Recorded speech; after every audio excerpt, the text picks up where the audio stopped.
அஸ்ஸலாமு அலைக்கும். Welcome to for me Nisar kitchen. இன்றைக்கி நம்ம 2 கிலோ மட்டன் பிரியாணி எப்படி செய்யலாங்கிறத வாங்க போய் பார்க்கலாம். நான் 2 கிலோ மட்டன் சுத்தம் பண்ணி வச்சுருக்கேன். இப்போ ஒரு பெரிய குண்டா எடுத்துக்கலாம். இதில் 10 லிட்டர் தண்ணி பிடிக்கிற மாதிரி குண்டா எடுத்துக்கோங்க. அப்போ தான் நம்ம 2 கிலோ மட்டனும் அரிசியும் போட்டு செய்யும் போது சரியாக தம் விட முடியும். 400 ml ஆயில் ஊற்றிருக்கிறேன். 4 கிராம்பு, 5 ஏலக்காய், 5 பட்டை எண்ணெயில் போட்டாச்சு. 800 பெரிய வெங்காயம், 800 கிராம், அதை நீளமாக கட் பண்ணி வச்சுருக்கேன். அதுவும் அதில் போட்டு நல்லா வதக்கி விடுங்க. வெங்காயத்தை நல்லா வதக்கி விடுங்க. வெங்காயம் ஒரு அளவுக்கு பொன்னிறமாகிற அளவுக்கு வதக்கி விட்டுருங்க. இப்போ ஓரளவுக்கு வெங்காயம் பொன்னிறமாகிடுச்சு. இப்போது நம்ம கொத்தமல்லியும் புதினாவும் க்ளீன் பண்ணி வச்சுருக்குறோம். அதை போட்டுடலாம்.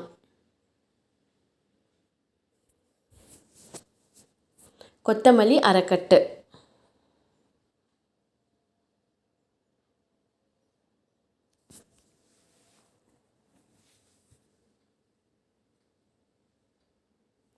புதினாவும் அரைக்கட்டு.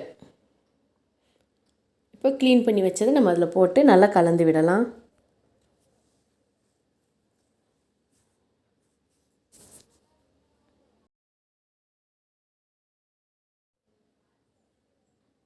நல்லா கலக்கி விட்டுருங்க. மிளகாய்த்தூள் 3 ஸ்பூன். 1 கிலோ பிரியாணியாக இருந்தால் நீங்கள் 1.5 ஸ்பூன் மிளகாய்த்தூள் போடுங்க. 2 கிலோ செய்கிறங்காட்டி 3 ஸ்பூன். இப்போ நான் இந்த சொன்ன அளவு அப்படியே தான் 1 கிலோவுக்கு பாதியாக போடணும். எல்லாமே வெங்காயம், தக்காளி, ஆயில், தயிர் எல்லாமே நான் சொல்கிற இந்த 2 கிலோ அளவுலேருந்து பாதியாக பண்ணிக்கிங்க. 1 கிலோ அளவுக்கு பட்டை, கிராம்பு, ஏலக்காய் நான் பவுட்ரு பண்ணி வச்சுருக்கேன். அது 1 ஸ்பூன் போட்டிருக்கேன்.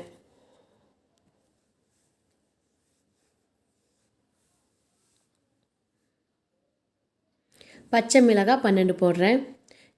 பெரிய பச்சை மிளகாயாக இருந்தால் நீங்கள் ஒரு 6 பச்சை மிளகாய் போட்டால் போதும். இது பொடியாக இருக்கிறதுனால நான் ஒரு 12 பச்சை மிளகாய் போட்டிருக்கேன்.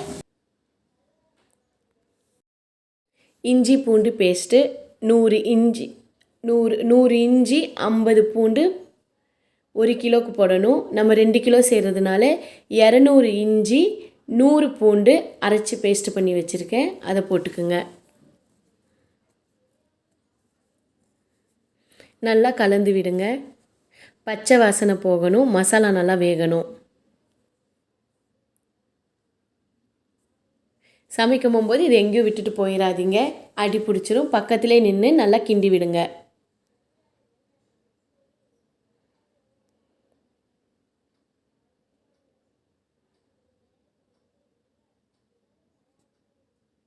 தக்காளி 800 கிராம் நான் பொடியாக கட் பண்ணி வச்சுருக்கேன். அதுவும் அதில் போட்டாச்சு.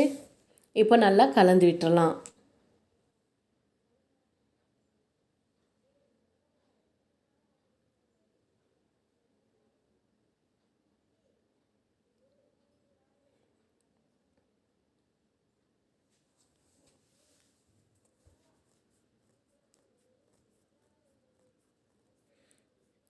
தயிர் 2 கிலோவுக்கு 400 ml எடுத்து வச்சுருக்கேன். அதை ஊற்றிடலாம். நல்லா கலந்து விடுங்க.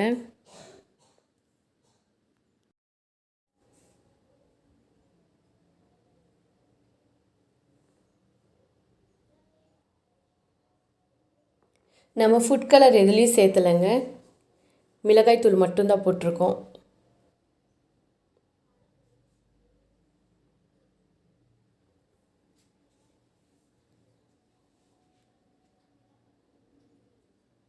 எண்ணெயில் மிளகாய்த்தூள் போடும்போது நல்லா கலர் கொடுக்கும். அதனால தான் வெங்காயம் நம்ம வதக்கிட்டு அந்த எண்ணெயிலே மிளகாய்த்தூளையும் நம்ம போட்டுடுறோம். பாருங்கள், நல்லா கலராக இருக்குது. பிரியாணி நல்லா கலராக வருங்க. ஃபுட் கலர் சேர்த்தாமலே நல்லா கலராக வரும். இப்போது 2 கிலோ மட்டனை க்ளீன் பண்ணி வச்சோம் இல்லைங்களா, அதை அதில் போட்டு நல்லா கலந்து விட்டுருங்க. மசாலாவும் மட்டனும் நல்லா வேகட்டும். கொஞ்ச நேரம் நம்ம இதை மூடி வச்சிடலாம். சிம்மில் ஃப்ளேம் வைங்க, ஸ்பீடாக வச்சிடாதீங்க, அடி பிடிச்சிக்கும்.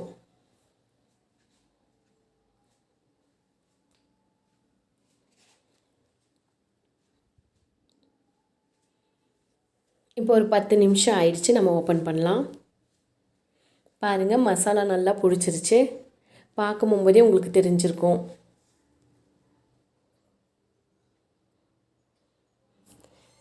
இப்போது நம்ம தண்ணி ஊற்றிடலாம். நான் 8 கிளாஸ் சீரக சம்பா ரைஸை கழுவி வச்சுருக்கேன். 8 கிளாஸ்க்கு அது அப்படியே டபுளாக தண்ணி போட்டுக்கோங்க, 16 கிளாஸ். நம்ம அரிசி ஊற வச்சதுனால 1 கிளாஸ் தண்ணி கம்மி பண்ணிடுங்க. நான் 15 கிளாஸ் தண்ணி ஊற்றிருக்கேன். எந்த கிளாஸில் அரிசியை நம்ம அளக்குறோமோ அதே கிளாஸில் தண்ணி அளந்து போடுங்க. உப்பு தேவையான அளவு.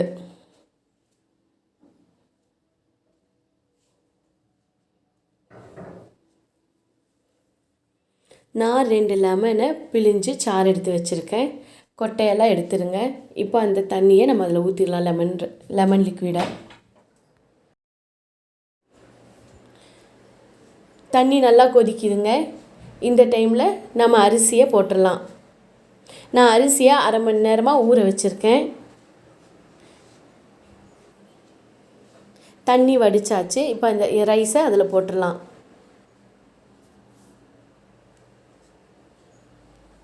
இப்போ நல்லா கலந்து விட்டுக்குங்க.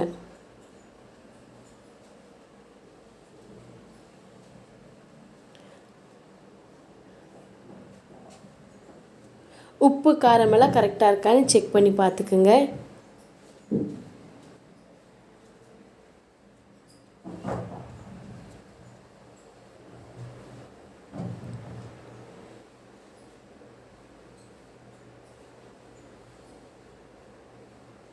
எனக்கு உப்பு காரமெல்லாம் கரெக்டாக இருக்குது.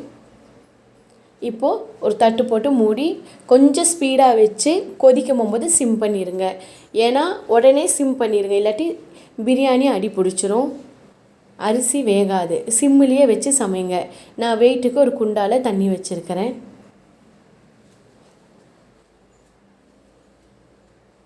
இப்போ ஒரு 10 நிமிஷம் ஆச்சு.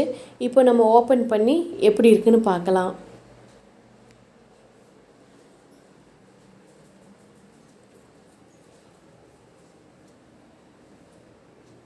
இப்போ நம்ம இதை கலக்கி விடலாம். மெதுவாக எடுத்து கலக்கி விடுங்க. சைடில் எடுத்து கலக்கி விடுங்க. பிரியாணி அரிசி எங்கேயும் உடஞ்சிராமல், கறிகிரி உடையாமல் சைடாக எடுத்து கலந்து விடுங்க. மசாலா எல்லா ரைஸ்லேயும் பிடிக்கிற மாதிரி கலந்து விடுங்க.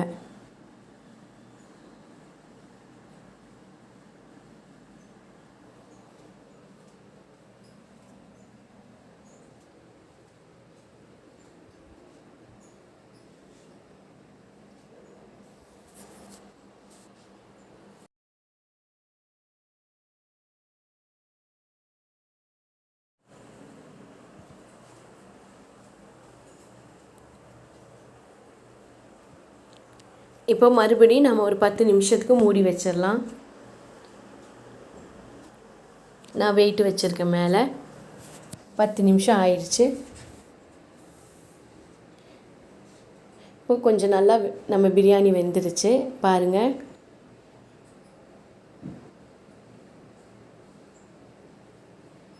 தண்ணி, மசாலா, உப்பு எல்லாமே கரெக்டாக வெந்திருக்கு. நல்லா பக்குவமாக வெந்திருக்கு. இப்போ நம்ம எல்லா இடமும் கலக்கி விட்டுக்கலாம்.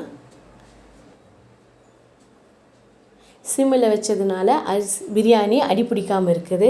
இந்த மாதிரி நீங்களும் கொஞ்சம் சிம்மில் வச்சு சமைங்க. ஃப்ளேம் ஸ்பீட் பண்ணிங்கன்னா அடி பிடிச்சிரும். நான் 100 கிராம் நெய் ஊற்றிருக்கிறேன். இப்போ நெய் ஊற்றினதுக்கப்புறமா திரும்பி ஒரு 5-10 நிமிஷம் மூடி வைங்க. அந்த நெய் எல்லா இடத்துலையும் இறங்கும் பிரியாணியில். இறங்குனதுக்கப்புறமா திரும்பி நம்ம ஒரு கலக்கி விட்டுறலாம் பிரியாணியை.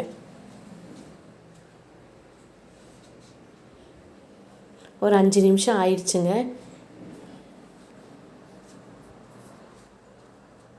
பாருங்கள் பிரியாணி எப்படி நல்லா உதிரியாக இருக்குன்னு. இந்த மாதிரி வந்ததுன்னா பிரியாணி பக்குவமாக வெந்துருச்சுன்னு அர்த்தம். அவ்வளோதாங்க, நம்ம மட்டன் பிரியாணி ரெடி ஆயிடுச்சு.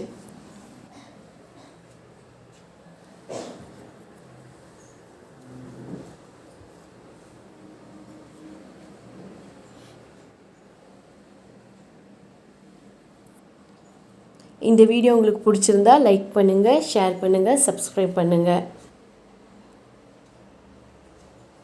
இதே மாதிரி செஞ்சு பாருங்கள், எப்படி இருக்குன்னு கமெண்டில் சொல்லுங்கள்.